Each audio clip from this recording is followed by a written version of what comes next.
9 ساڵ حکومڕانی لە تاریچیدا.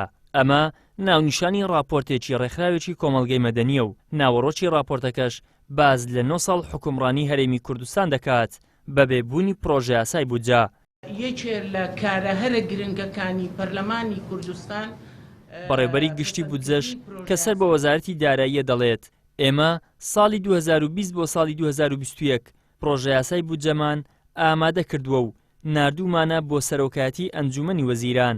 ساڵانە ئێمە ئەم نووسراومان کردو بۆ سەرۆکاتی ئەنجومەنی وەزیران بە نیگەرانیەوە ئەو قسەیە ئەکەم وەڵاممان نەبووە. ئەمە یەکێک لە خاڵەکانە کە وەک وەزارەتی دارایی ئێمە نەمانتوانیوە بە کارەکانی خۆمانەستین.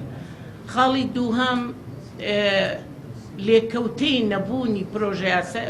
نەبوونی یاسای بودجەی پەسەندکراو لەلایەن پەرلەمانەوە کاریگەریەکی زۆری کردوتە سەر سیستەمی کارژێری و دارایی و یاسایی لە هەموو یەکە ژمێریەکان و هەموو یەکە ئیداریەکان. سەرۆکی ڕێکخراوی ستۆپ ئاماژە بەوە دەکات یەک لەو کارە خراپانەی کە حکوومەت بە نایاسایی دەستی بۆ بردووە پلە بەرزکردنەوەی فەرمانبەران بووە کە ئەمەش کێشە بۆ پرۆژە یاسای بودجەی داهاتوو دروست دەکات. ئابووری ناسێکیش بچووکردنەوەی دەسەڵاتەکان بۆ سەرۆکی حکوومەت بە مەترسی و نەبوونی بودجەش بە زیادکردنی دەرچەی گەندەڵی ناودەبات.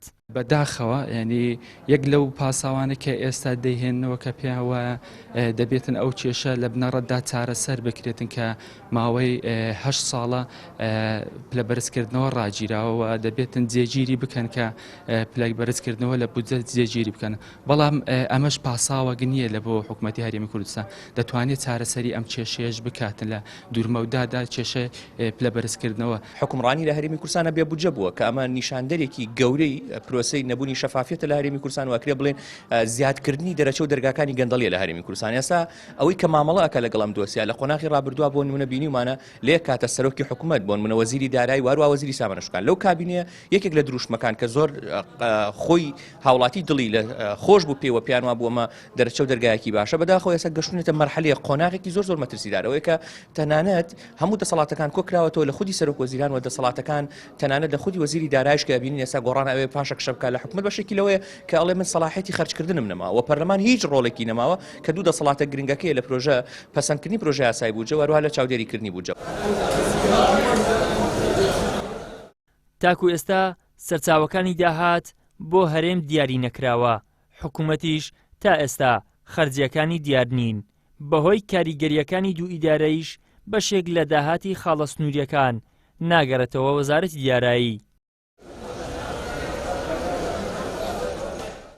لە 30 ساڵی تەمەنی حکومڕانی کوردیدا تەنها 10 جار حکوومەتی هەرێمی کوردستان پرۆژە یاسای بودجەی ناردووە بۆ ئەم پەرلەمانی کوردستانە.